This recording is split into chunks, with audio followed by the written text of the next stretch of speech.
Good morning, Europe. It's Tuesday, the 26th of April. I'm Raul San. It's great to have you with us. Let's take a look at our top stories. Billionaire Elon Musk vows to unlock the free speech potential of Twitter after reaching a deal to buy the social media network for more than 41 billion euros. Russian Foreign Minister Sergei Lavrov issues a warning to the West. Don't underestimate the real danger of World War III. And UN Chief Antonio Guterres begins a 3-day trip to Russia and Ukraine. He's scheduled to meet President Putin later today in Moscow.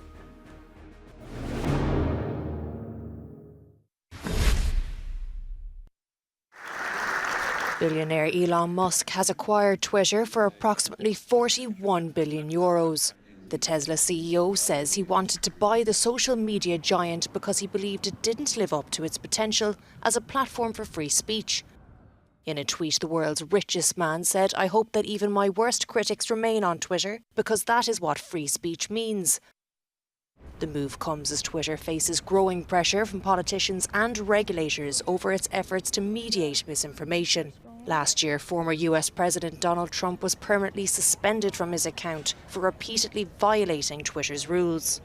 The White House has declined to comment on the takeover, but spokesperson Jen Psaki told reporters that social media companies cannot provide a platform for hate speech and fake news. No matter who owns or runs Twitter, the president has long been concerned about the power of large social media platforms, the power they have over our everyday lives, has long argued that tech platforms must be held accountable for the harms they cause.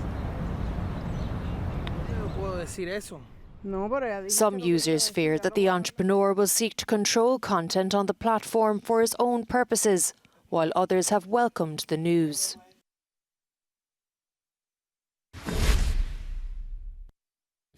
A stark warning from Russian Foreign Minister Sergei Lavrov. There is a real danger of a third world war. In an interview on Russian state television, Lavrov said peace talks between Moscow and Kyiv will continue, but he accused Ukrainian President Volodymyr Zelenskyy of only pretending to negotiate. Many of us are convinced that Ukraine's real position is determined in Washington, London and other Western capitals. And therefore, our political analysts say, why talk with President Volodymyr Zelenskyy's team? We need to talk with the Americans, negotiate with them, reach some kind of agreement. We still continue to negotiate with the team that Zelenskyy put forward.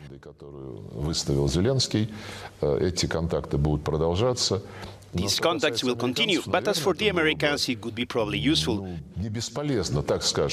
But any manifestations of interest on their part regarding contacts on Ukraine or other issues, we do not observe. Kyiv, for its part, says Moscow chose war instead of talks when it hit several cities with missiles over the weekend. President Zelenskyy said Russia would not be able to win the war against his country and called on residents to do everything to make the presence of Russian troops in Ukraine unbearable. Everyone in the world, even those who openly did not support us, now agree that it is in Ukraine that the fate of Europe, the fate of global security and the fate of the democratic system is decided. As the war escalates in the east, Russia appears focused on destroying Ukrainian infrastructure and disrupting military supply routes from foreign countries. The Russians are somehow chaotically shelling the whole village. We do not see the logic of these bombings. One time they fire on the railway, another time they fire on some industrial facilities, next day on residential areas. Об'єктах, то вони обстрілюють по житлових масивах, просто от. On Monday, the Russian military admitted having destroyed 6 facilities powering railways in several regions using precise guided weapons. Ukraine had accused Russia of striking multiple railway stations in the center and west of the country, killing at least 5 people.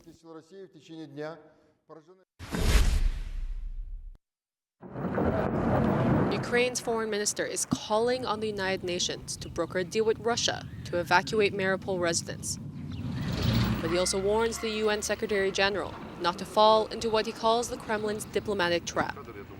Antonio Guterres is scheduled to visit both Russia and Ukraine this week, and his decision to meet Russian President Vladimir Putin before visiting Kyiv has not pleased Ukraine. It has been a long diplomatic tradition that one has to visit Kyiv before going to Moscow. But this is not kind of a huge disappointment that we cannot live with. First, it's a trap for him, diplomatic trap. As second, they may be ready to discuss something with him. And our request to him is instead of focusing on broad issues like full and comprehensive ceasefire, which is important, but we see what Russia does on the battleground, it's simply not feasible, he should focus primarily on one issue, evacuation of Mariupol. Russia claimed on Monday that it reached an agreement with Kyiv to open humanitarian corridors in Mariupol so it can evacuate the Azovstal plant. But Ukraine has denied that an agreement was reached and has since denounced airstrikes on the steel plant, where both fighters and civilians are sheltering. The port city has been under siege since the start of Russia's invasion.